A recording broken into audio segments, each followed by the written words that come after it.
The delivery van's reverse lights flashed once, twice, a sad, rectangular beacon of surrender.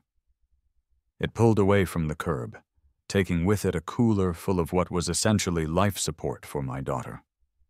And I just stood there on my porch, vibrating with a rage so pure and so cold it felt like I'd swallowed liquid nitrogen. Across the street, she stood on her own perfectly manicured lawn. Carol. She made a neat little check mark on a piece of paper attached to her clipboard, then gave me a thin, triumphant smile that didn't reach her eyes. It was the smile of a predator who had just successfully enforced the territorial boundaries of a waterhole. In her mind, she hadn't just stopped a van, she had upheld civilization. In that moment, watching the van disappear around the corner and seeing that smug little twitch of her lips, my sleep-deprived, anxiety-riddled brain didn't just snap. It vaporized. All the rules of polite society, of being the bigger person, of turning the other cheek, they all just evaporated into a red mist. She had messed with my kid. The war wasn't coming. It was here.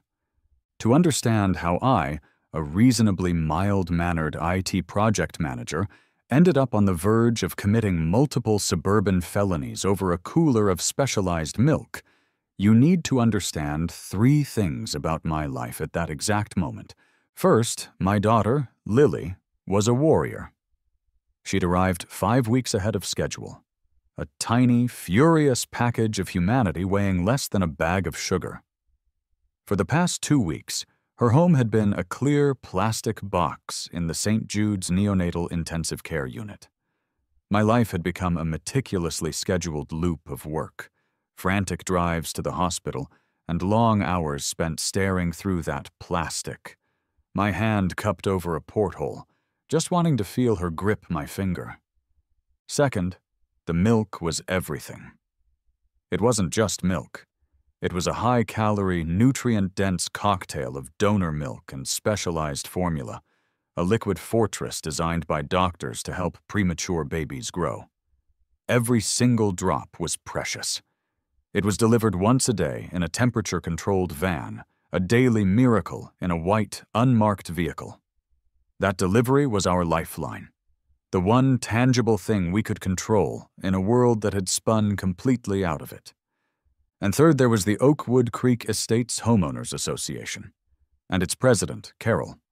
Oakwood Creek was the kind of neighborhood that looked like it was generated by an AI with the prompt, aggressively pleasant suburbia. Every lawn was a carpet of unnaturally green fescue. Every house was painted one of 3 approved shades of beige. It was a place where individuality went to die, suffocated by a 300-page book of covenants, conditions, and restrictions. And Carol was the high priestess of that book. I'd only had one real interaction with her before the incident. I'd come home from the hospital late one night to find her on the edge of my lawn with a laser measure, aiming it at my recycling bin. "Evening," I'd said, my brain too fried to be anything but confused. She looked up, startled, her eyes narrowing. "Your receptacle is 38 inches from the curb," she announced, as if she'd just discovered a new element. "Article 7, Section D, Paragraph 2, clearly states all refuse and recycling receptacles must be placed no more than 36 inches from the curb for aesthetic continuity." I blinked. Are you serious?" "The rules are the foundation of our community's property values, Mr. Henderson." I laughed, a tired, slightly hysterical sound. "Right. Well, I'll be sure to tell the garbage man to bring a ruler next time." She didn't laugh. She just made a note on her ever-present clipboard and strode away. That should have been my warning. I had dismissed her as a harmless crank, a woman with too much time and not enough joy in her life. I failed to realize that in her tiny kingdom of taupe mailboxes and regulated grass height, she wasn't a crank. She was a queen, an incredibly petty, tyrannical queen. Which brings us back to my porch. The van was gone. The milk was gone. and the Queen was preening across the street. The cold rage in my chest began to bubble. Powerlessness is a terrible feeling, especially when you're a new father. The one thing I was supposed to do, protect my family, felt impossible. But as I stood there, stewing in my own helplessness, my gaze drifted over the top of Carol's perfectly gabled roof, towards the skyline a couple of miles away, towards the gleaming white tower of St. Jude's Hospital.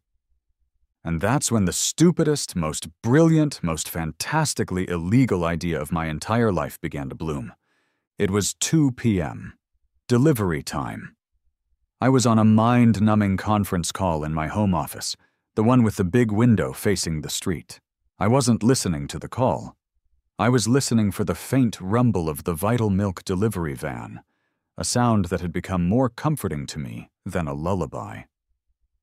I had a daily alarm set for 1:55 p.m., a little digital nudge to stop whatever I was doing and post up at the window. It was a ritual. It made me feel like I was participating, doing my part from afar. The van pulled up, right on schedule. I felt that familiar knot of anxiety in my stomach loosen just a little. The driver, a young guy with headphones around his neck, hopped out and went to the back to get the cooler. And then, like a greige-clad ghoul summoned from the underworld, Carol materialized on the sidewalk. I unmuted my call. "Hey guys, something's come up, I have to drop." I clicked off before anyone could respond. From my window, I watched the silent, horrifying pantomime unfold. Carol, clipboard in hand, was pointing at the van with the righteous fury of a prophet condemning a golden calf. The driver looked baffled. He held up the small white cooler, probably trying to explain the situation. Carol just shook her head, her posture rigid with absolute authority. She tapped an imaginary watch on her wrist, then pointed down the street with a dismissive flick. She was physically blocking his path to my front door. My phone buzzed. It was an unknown number. I answered, my heart already hammering against my ribs. Mr. Henderson?" It was the driver. He sounded about 20. There's a woman here. She says I can't park here?" "She's the HOA president," I said, my voice tight. "Just ignore her. Tell her it's a critical medical delivery. It's for my newborn daughter in the NICU. It's essential." "Yeah, man, I tried," he said, and I could hear the exasperation in his voice. "She's quoting rules at me. Something about no commercial vehicles permitted to idle for more than 90 seconds. She started a stopwatch on her phone." A stopwatch. Of course she did. "The clubhouse is half a mile away. She says I have to park there and walk it over. I can't do that, man. This stuff has to stay refrigerated. And my next stop is in 10 minutes. "Just run to the door," I pleaded, already moving, my office chair squealing in protest. "I'm coming down right now. Don't let her stop you." I clattered down the stairs, my hand fumbling with the deadbolt. I yanked the front door open, ready to do battle, to unleash a torrent of sleep-deprived logic and righteous fury. But I was too late. I saw Carol take a small, deliberate step directly into the driver's path, holding up her palm like a traffic cop. It wasn't aggressive, but it was absolute. It was a wall of pure, unadulterated entitlement. The driver, a kid just trying to do his job and probably not paid enough to get into a screaming match with a crazy suburbanite, just looked at me. He gave me a helpless, apologetic shrug, put the cooler back in the van, and got in. He started the engine. I stood on my porch, frozen. "No," I whispered. "Wait, please." But he couldn't hear me. He pulled away from the curb, and that's when Carol looked at me.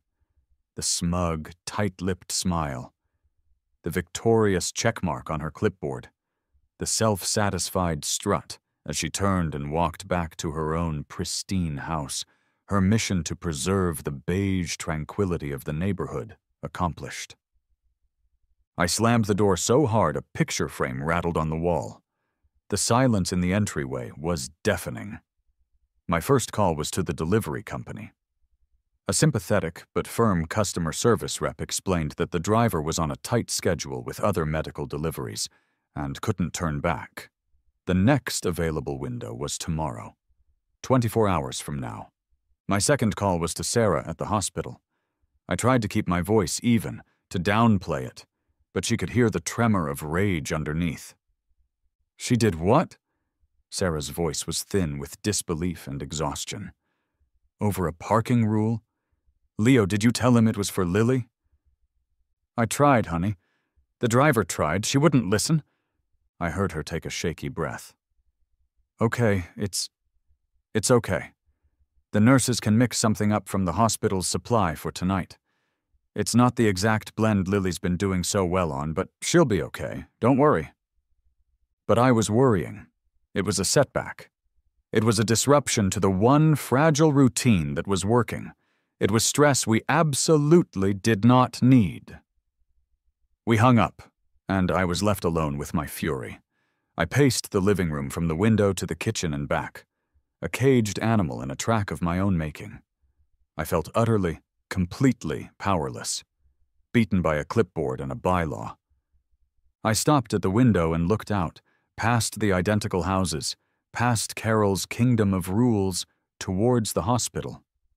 It was only 2 miles away as the crow flies, a straight shot over the manicured labyrinth of Oakwood Creek. As the crow flies. The phrase echoed in my head. And then it clicked. A few months ago, I'd read a local tech journal feature on St. Jude's. They were a flagship for medical innovation, and one of their newest, shiniest innovations was an internal logistics system.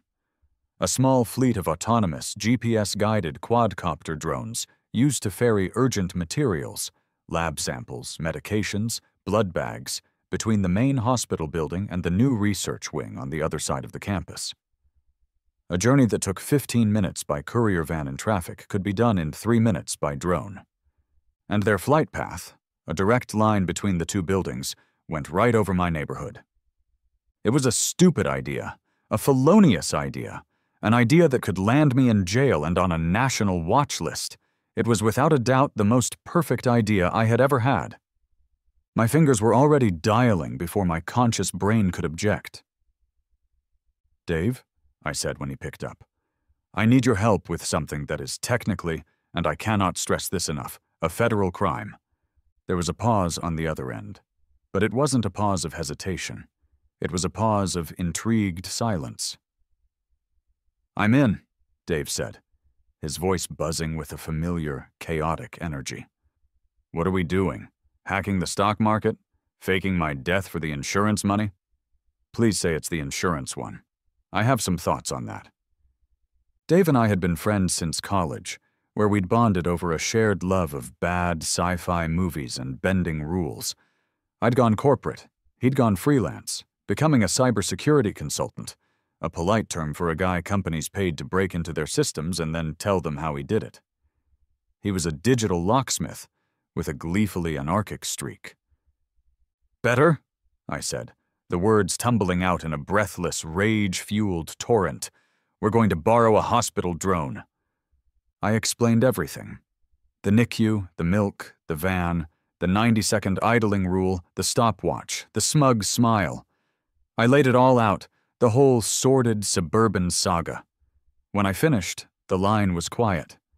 For a second, I thought maybe I had finally gone too far, that even Dave would see the insanity of it.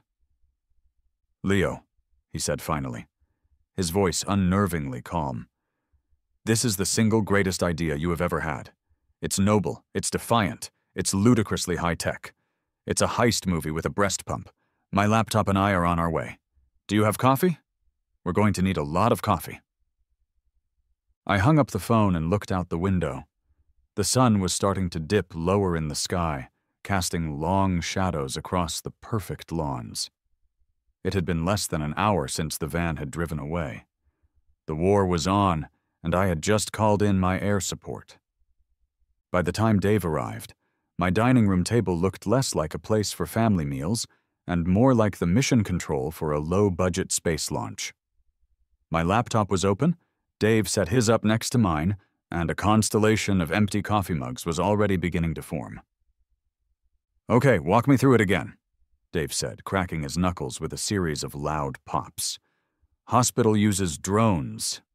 Drones carry medical stuff. We need medical stuff.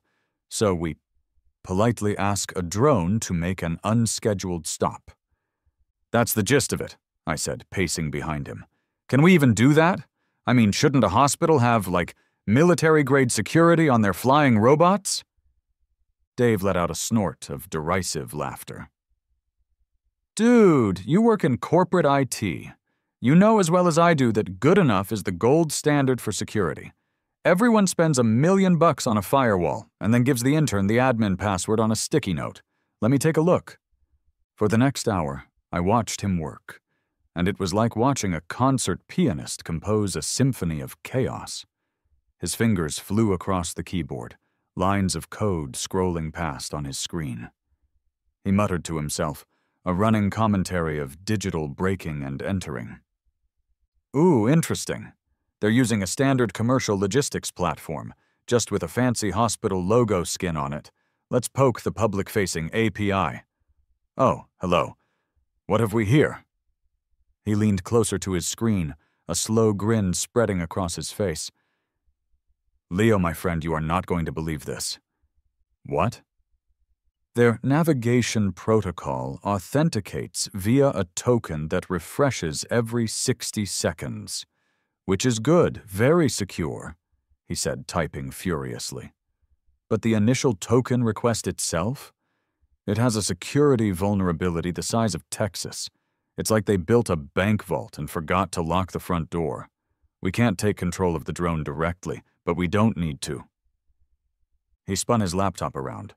On the screen was a map with St. Jude's main campus and the research wing marked. A dotted line showed the drone's flight path. "We can't fly it," he explained, "but we can submit a new flight plan.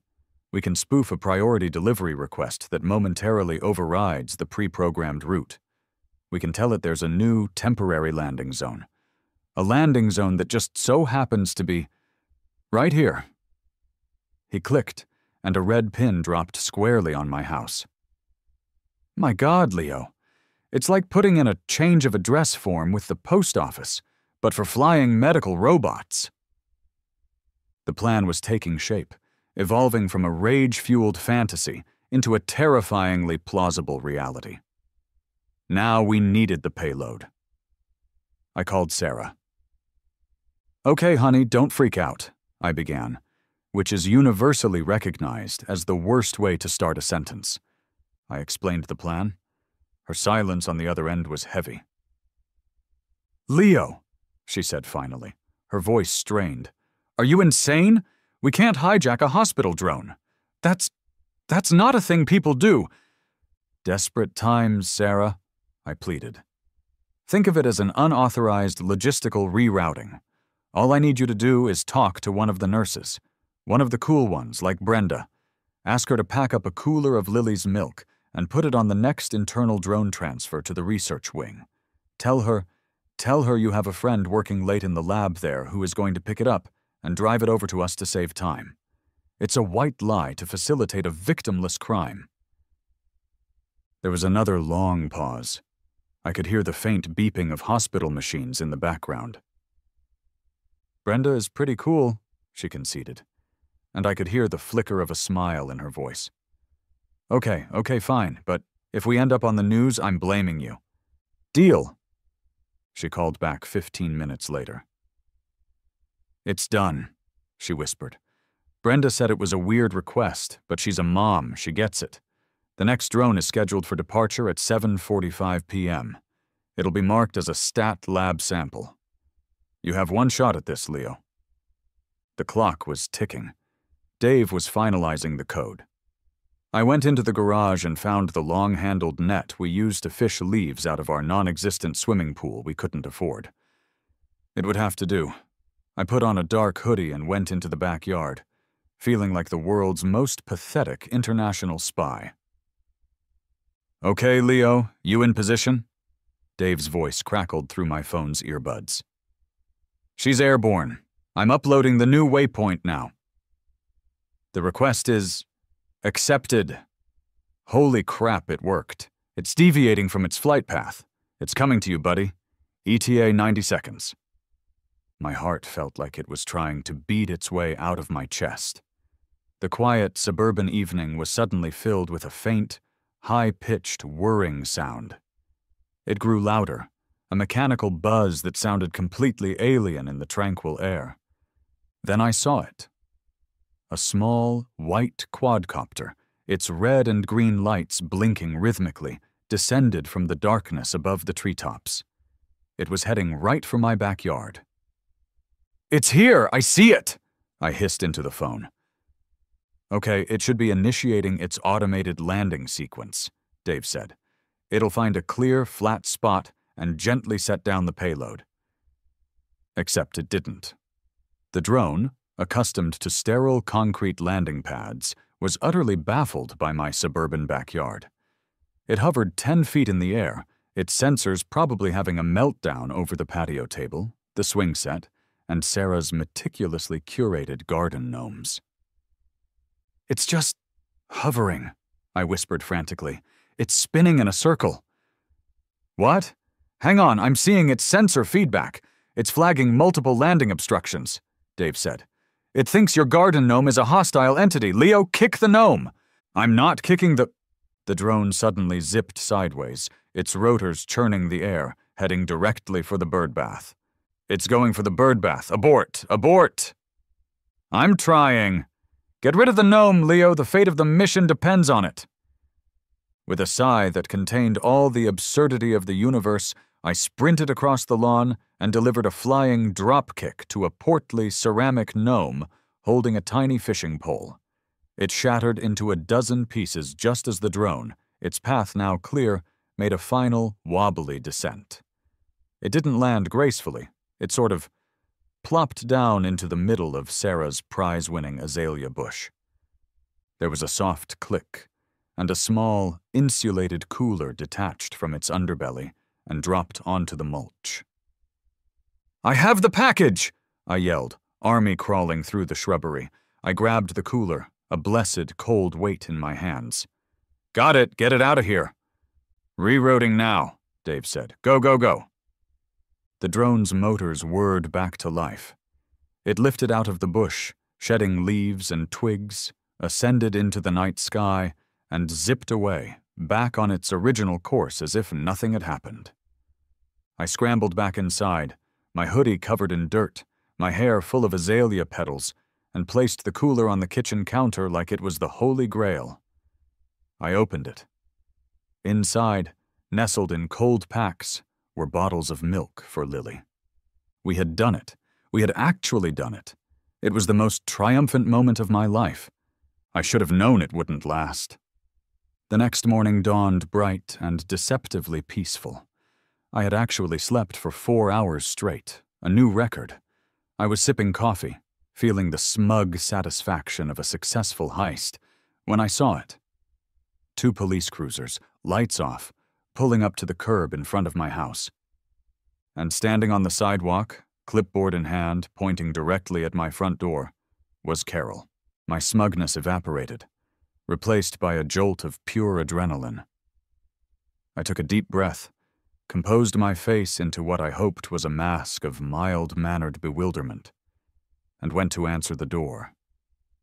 Standing on my porch were 2 officers.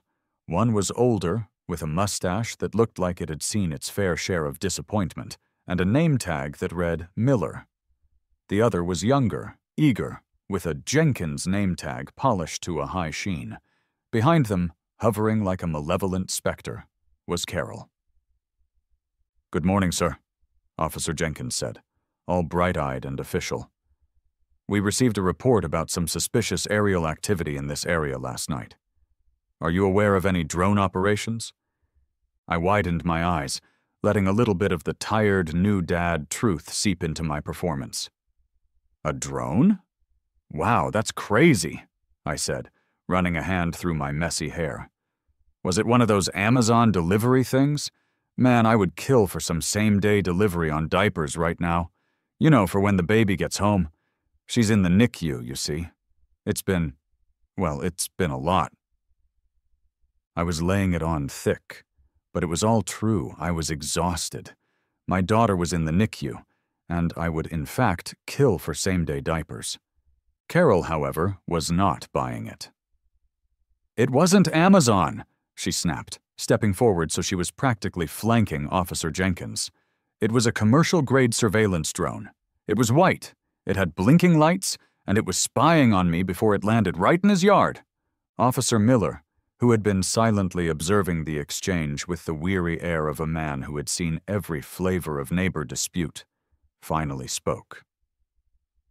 "Ma'am, did you get any pictures of this drone? Any video?"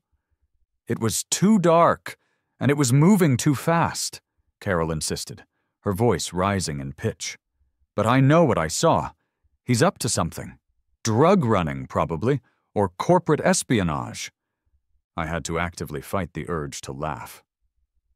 "Drug running?" I said, looking at the officers with wide, innocent eyes. "Ma'am, the most illicit substance in my house right now is a half-eaten pint of Ben & Jerry's. As for espionage, the only corporate secrets I have are the Wi-Fi password and the knowledge that Brenda in accounting microwaves fish in the break room." I turned back to the cops. "Honestly, officers, I was in bed by 9. The hospital just takes it all out of me, you know? But you're welcome to look around my yard. Maybe it dropped something? A tiny listening device? A microscopic camera? Should we check the remains of my garden gnome for bugs?" I gestured sadly at the ceramic carnage still littering the lawn. Miller's gaze flickered to the shattered gnome, then back to my face. A corner of his mustache twitched. He had seen enough.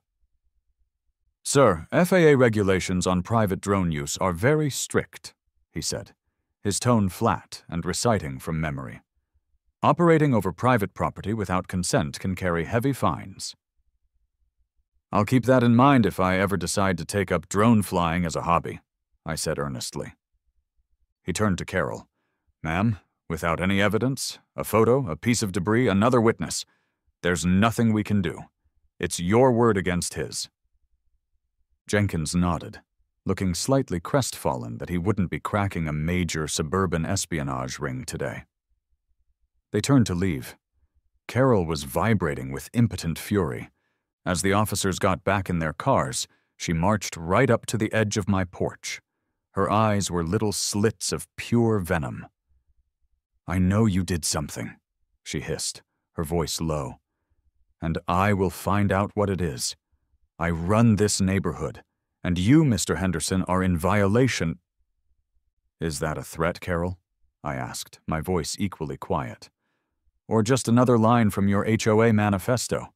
You know, for a second there, I thought you might ask how my sick daughter is doing. My mistake." The shot landed. A flicker of something, maybe shame, maybe just annoyance at being called out, crossed her face before the mask of righteous anger slammed back down. She spun on her heel and stormed back to her house. The battle lines had been officially drawn, and I had just learned that my enemy, having failed with an aerial assault accusation, was about to pivot to a ground war of attrition. Carol's counterattack was not swift and glorious. It was a slow, methodical, soul-crushing campaign of psychological warfare waged via paper cuts. She couldn't prove the drone, so she decided to bury me under the full, crushing weight of the HOA rulebook. The first notice appeared the next day, taped to my front door. A $50 fine.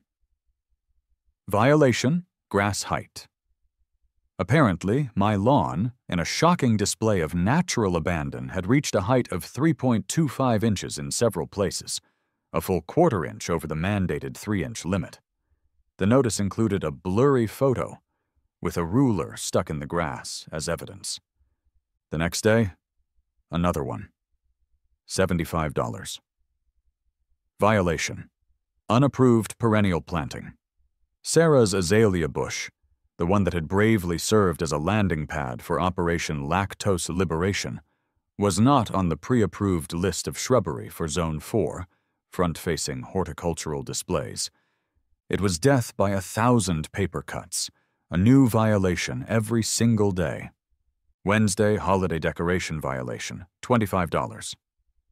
A single faded "It's a Girl" balloon, a relic from the day Lily was born, was still tied to the porch railing.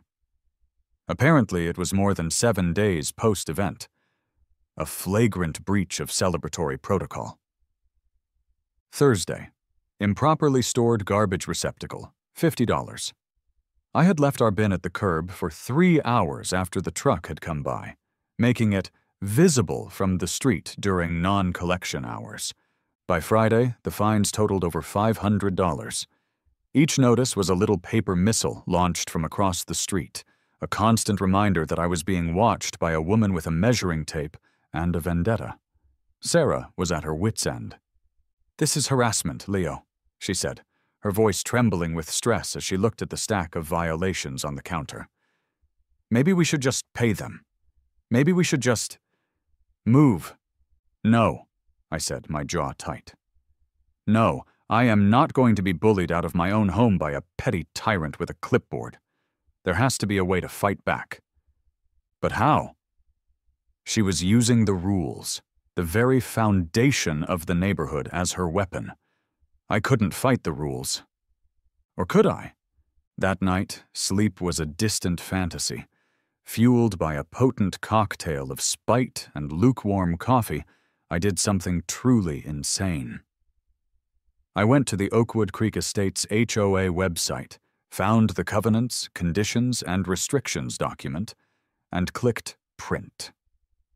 300 pages of dense, mind-numbing legalese spooled out of my printer. I sat at the dining room table with a highlighter and a bottle of Advil, and I started to read.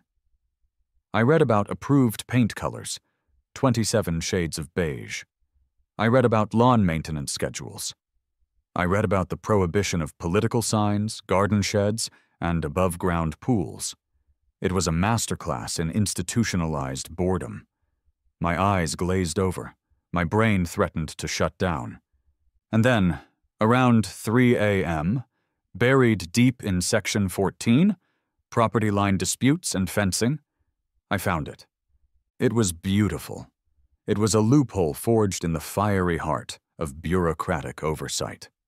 The bylaws were excruciatingly specific about fence materials, cedar, vinyl, or wrought iron only, and height, a strict 6-foot maximum. But they said absolutely nothing about the color. Not a single word. It was a glaring omission in an otherwise obsessively detailed document.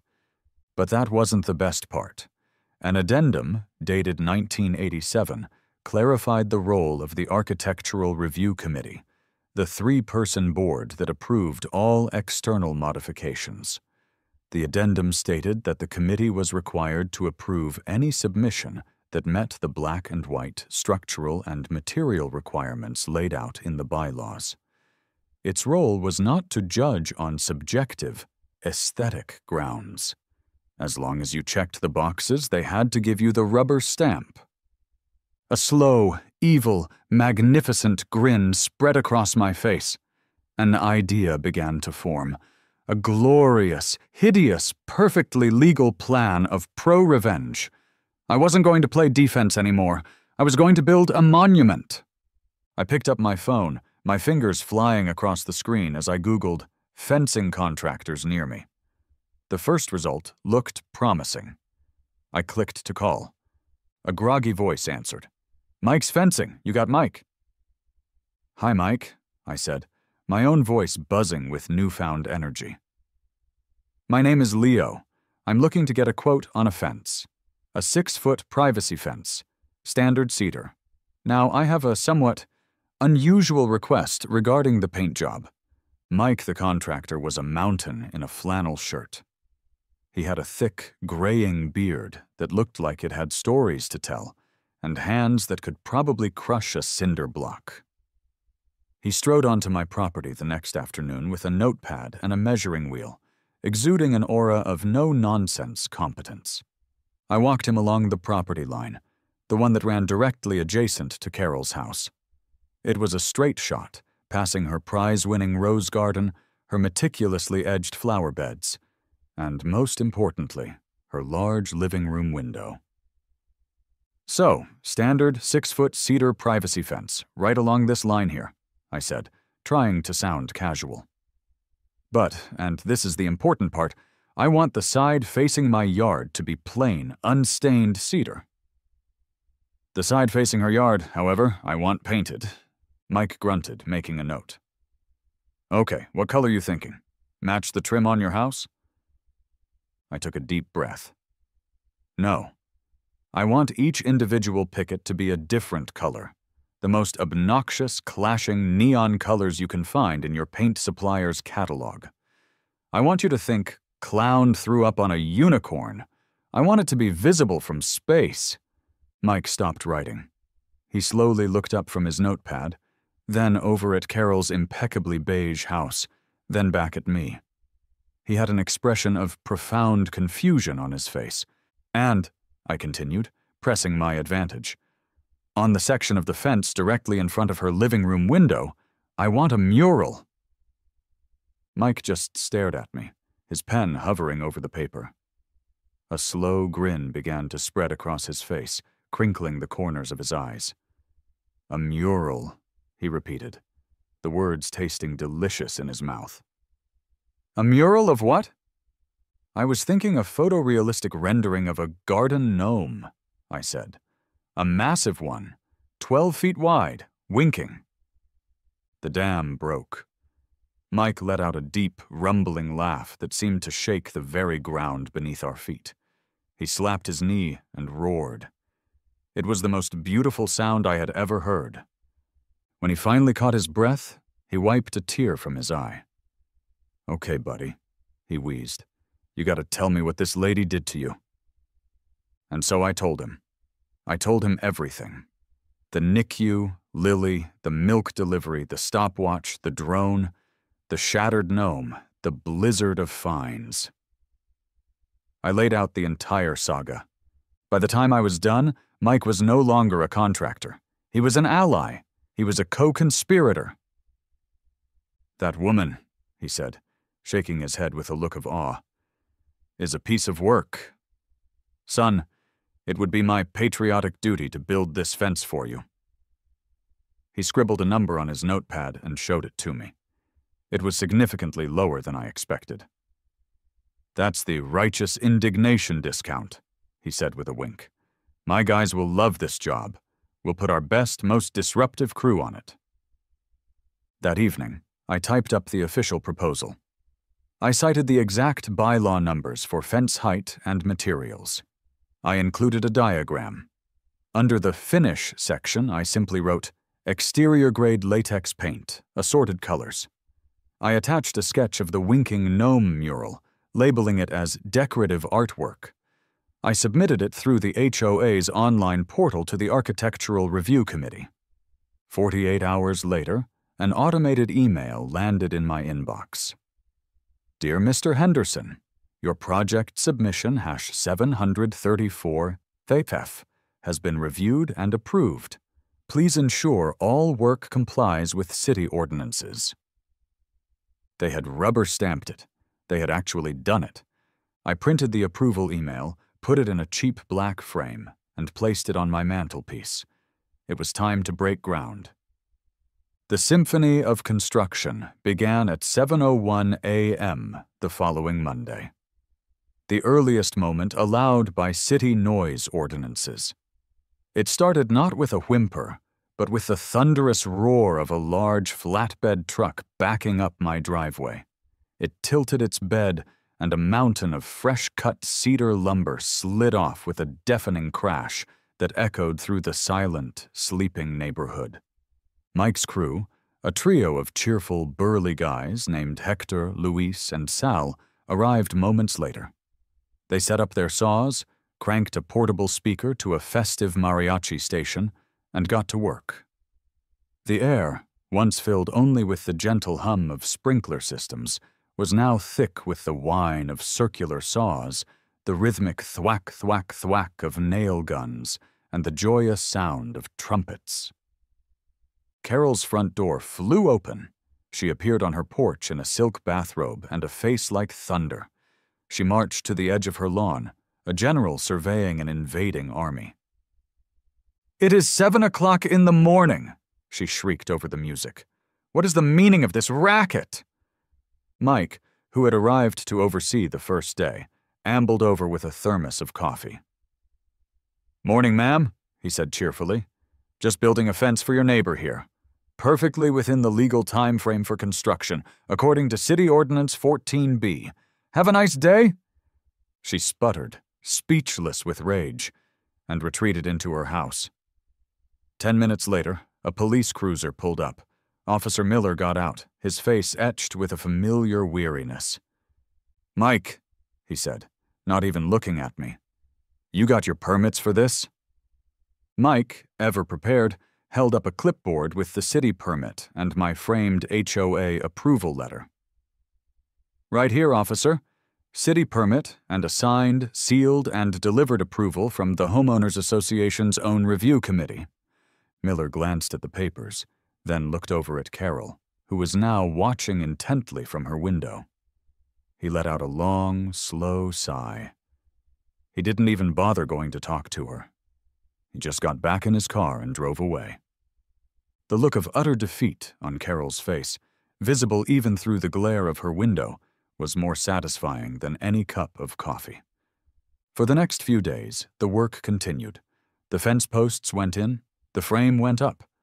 The side facing my yard was a perfectly normal, pleasant-looking cedar fence. The side facing hers, however, was slowly transforming into a monument of malicious compliance. Hector, it turned out, had a particular gift for clashing colors. He laid them out with an artist's eye for maximum visual disruption. Neon pink next to lime green, electric blue against safety orange, highlighter yellow beside a deep, offensive purple. It was a nightmare kaleidoscope, a 6-foot-tall declaration of war. The neighborhood started to notice. People would slow their cars as they drove by, their faces a mixture of confusion and awe. A few brave souls, neighbors who had long suffered under Carol's reign, came by to offer their support. One woman dropped off a box of donuts for the crew. An elderly man gave me a thumbs up from across the street and mouthed, "Give her hell." I was becoming a suburban folk hero. Then, on Friday, the artist arrived. She was a young woman with tattooed arms and a portfolio full of vibrant, surrealist art. Mike had found her through his cousin. She set up her supplies and began to sketch the outline of the giant, winking gnome onto the fence, its cheerful, soulless eye aimed directly at Carol's living room. That was the final straw. As the artist began painting, Carol snapped. Her front door slammed open and she marched across her lawn, onto my property, her face a mask of pure, unadulterated fury. "This is a monstrosity!" she screamed, her voice cracking. Mike and the crew stopped working, watching the show. "It's an eyesore. You are destroying the aesthetic value of this entire community." I had been waiting for this moment. I calmly walked over, holding my framed HOA approval letter. "According to the Oakwood Creek Estates Architectural Review Committee, Carol," I said, my voice dripping with faux politeness, "this monstrosity is a perfectly compliant property enhancement. See? It says so right here. Approved." "I will have you sued. I will have this torn down," she shrieked, jabbing a finger at the half-painted gnome. She shoved past me, her eyes wild, and then she did it. In a fit of uncontrollable rage, she kicked the fence, hard. She left a muddy scuff mark from her gardening clog right on a freshly painted neon pink picket. Then, her eyes landed on the artist's supplies. She grabbed a can of plain white primer and with a guttural scream hurled it at the fence. White paint exploded across the gnome's face, dripping down its cheerful, winking eye like a grotesque tear. A profound silence fell over the yard. The mariachi music had stopped, Everyone was just staring. Carol stood there, panting, her chest heaving. She looked from the paint-splattered fence to my face, a flicker of horrified realization dawning in her eyes. What she didn't know was that after the cop visit, I'd had an idea. I had bought a high-definition, wide-angle security camera, the kind that looks exactly like a small birdhouse, and mounted it on a tree in my front yard, aimed perfectly at the property line. I pulled my phone out of my pocket, tapped the screen a few times, and turned it so she could see. It was a crystal-clear video of the last 30 seconds. Her trespassing, her verbal assault, her kicking the fence, and the grand finale, her Jackson Pollock impression with the can of paint. I gave her a calm, gentle smile. "Thank you, Carol," I said. "I was hoping you'd do that." This time when I called the police, I had more than a story. I had evidence. Officers Miller and Jenkins arrived, again. I invited them into my living room and airplayed the video from my phone to the big screen TV. We watched in glorious 4K resolution as Carol had her meltdown. Jenkins was scribbling furiously in his notepad. Miller just watched, a grimly satisfied look on his face. This was it. This was the tangible, undeniable proof he needed to finally put an end to the endless calls. They went next door. I couldn't hear the conversation, but I saw them lead a stone-faced Carol to one of the cruisers. She wasn't in handcuffs, but it was an undeniable walk of shame. They charged her with trespassing and vandalism. The news, complete with the video which I anonymously leaked to the neighborhood Facebook group, spread like wildfire. The dam of fear and intimidation that Carol had built over decades finally broke. An emergency HOA meeting was called for that Sunday by another board member. The clubhouse, a sterile room usually reserved for potlucks and scrapbooking clubs, was packed. It felt less like a meeting and more like a tribunal. Sarah and I sat in the back and watched the revolution unfold. One by one, residents stood up.